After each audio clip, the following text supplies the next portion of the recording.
Welcome back to Al Chapo Sports, everyone's least favorite sports show where we do the thinking so you don't have to. Back again with a very, very late Week 8 Power-5 for 5. I'm going to have to release another one of these in like a day because I'm so late on these. So let's just get right on into it, starting with a Pac-12. No changes in the teams in the top 5, just a little reshuffling of the order. Number 5, we've got USC. They lost to Utah. They are now 6-2. They're on a 2-loss losing streak, and it's becoming clear that this is not the team we thought they were. We thought they were a playoff caliber football team. They are not. Any hope they had of that playoff ended with their second loss. Excuse me, guys. I had to sneeze. I was trying to hold it in. And they lost to Utah, who is not a bad team by any stretch of the imagination. They are a great team. But I thought they were above Utah. I thought there's levels to this game, and I thought Utah was a few levels above, or USC was a few levels above Utah, rather, and it turned out not to be the case. So, USC at 5, Oregon State at 4, nothing to say there. They were on a bye week. Utah at number 3, who, like I just mentioned, beat USC. So, good on them. They are, let's see, I wrote something down here. They are 6-1, yes. They've only got a single loss on that record. So, the dream's not dead yet for those Utes. Moving on to number 2, we got Oregon. 6-1, they got a win against Washington State, who's a solid team in their own right.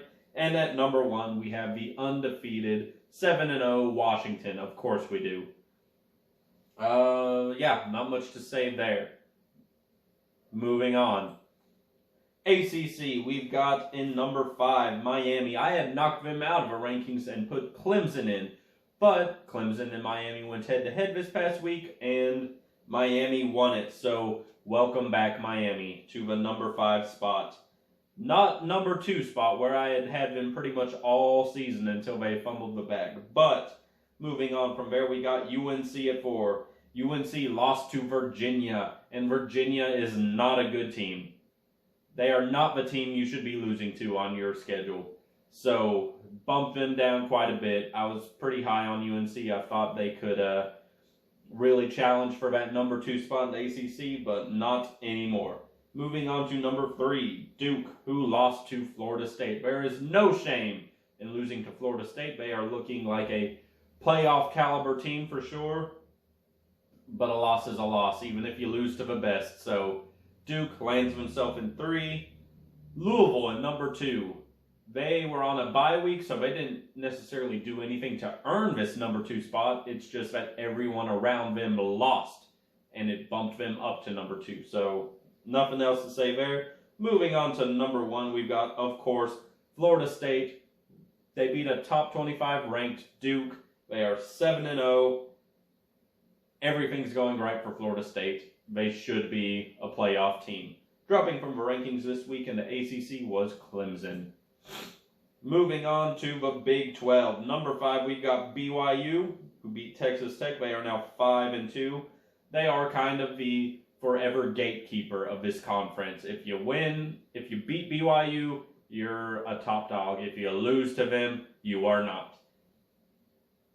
But BYU's putting together a nice little season for themselves. They're 5-2. One more win in there in a bowl game. So congrats to BYU. Moving on to number 4, we've got Oklahoma State University, the other OSU. Oklahoma State has very quietly been making their way back into the top 5 of this conference. I wrote them off pretty early in the season, but they have put it together a good win streak, and they've done it slowly, and they've done it under the radar. They beat West Virginia, who I've been high on for a few weeks now. So, much deserved Oklahoma State, number 4 spot. Number 3, we've got Kansas State.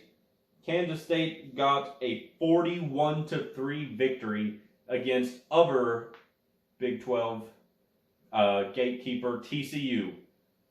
TCU's a solid team.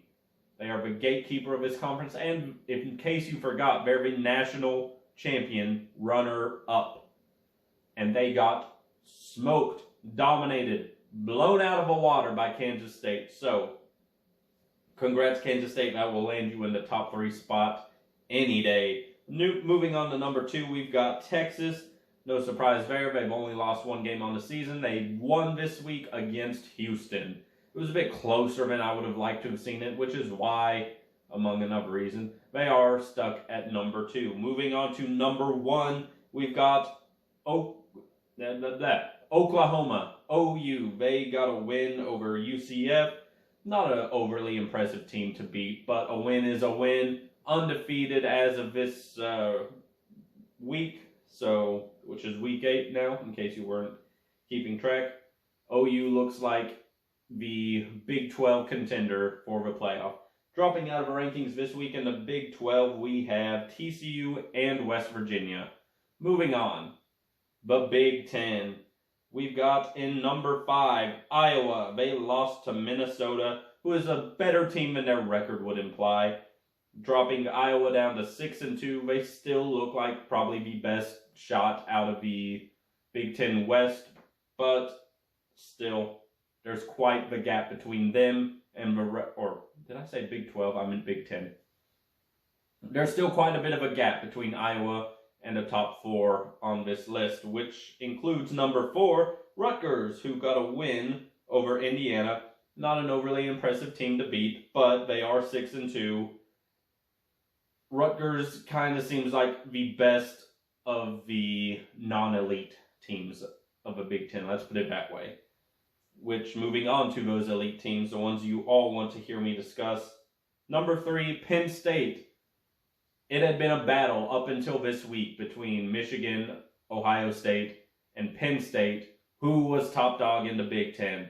They were all undefeated, and eventually they all have to play each other. Just so happens this week Penn State and OSU played, and OSU asserted themselves over Penn State, locking in pretty much, guaranteeing a locked-in standing for Penn State at number 3. It was a close-ish game, so no real shame in that to Penn State. They're still going to do great things. They're going to go to a pretty big bowl, I would imagine, but they're not going to be in as big of a bowl as Ohio State or Michigan. Number 2, Ohio State. They are undefeated. They just beat Penn State, as I mentioned, and that is a huge win. A huge win. So I know why you're thinking, why number 2? Why aren't they number 1? Well, I'll tell you why. Because number 1, Michigan, is 8-0. They beat, who did they beat? I forget already. Their rival, Michigan State. Their lesser rival. Michigan State's a crap team. So it's like, why are you rewarding Michigan, who beat a crap team, to stay undefeated, and not Ohio State, who beat a great team to stay undefeated? Well, I'll tell you why. Michigan beat Michigan State 49-0. Pure domination. I have seen nothing but pure domination out of this Michigan team, which is why I'm leaving them in the number 1 spot until I'm given a reason not to. Moving on, nobody dropped from the Big 10 this week. So moving on finally to the SEC. All the same teams as last week, and as a matter of fact, spoiler, all 5 teams are in the same ranking as last week. So let's just break this down for you guys. We've got at number 5, Ole Miss. They got a win against Auburn. They're 6-1. Ole Miss is a great team, but Auburn played them pretty close, and that should not have happened. Auburn is not a good team. It should have been domination on the part of Ole Miss, so a win's a win, but they didn't look too impressive doing it. Moving on to number 4, Missouri. Missouri is now 7-1. They got a win over South Carolina, who is not a good team, and they did it in reasonably impressive fashion. So, congrats, Tigers, 7-1. I can't remember the last time Missouri was this good in the SEC. So, kudos to them. But not as good as these last 3 teams where it really gets juicy. Number 3, LSU. LSU is 6-2, which, I hear you, is a worse record than the 2 teams below them. But hear me out, they are killing it.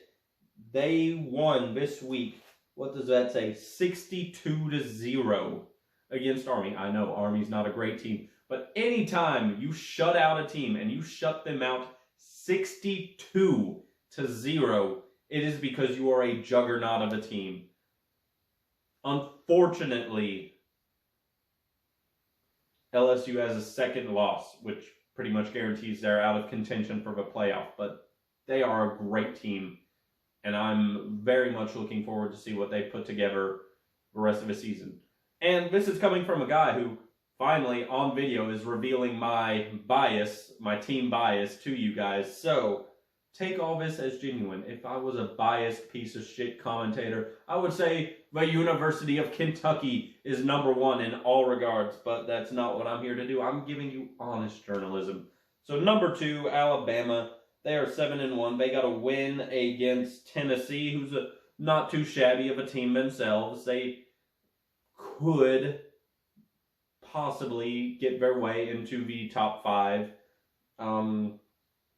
But yeah, Alabama beat them, and they beat them rather, I won't say rather convincingly. It was just a win. It wasn't a close win. It wasn't a dominant win. It was just a win. But 7-1, got to give them recognition. The only team this Alabama team has lost to is Texas, who is a juggernaut in themselves. Moving on to #1, though, is Georgia. Reigning, defending, undefeated champion Georgia. They were on a bye week, so I've got nothing to say about them. Other than the fact that they're still undefeated, and they're still the reigning, defending champion. So, I can't knock them from their #1 spot for that, just because they were on a bye. But those are the rankings, guys. Comment down below. Tell me who you think the best 5 teams are in each Power 5 conference. Tell me if I got it right. Tell me if I got it wrong. Like the video, subscribe, and I will see you guys next time.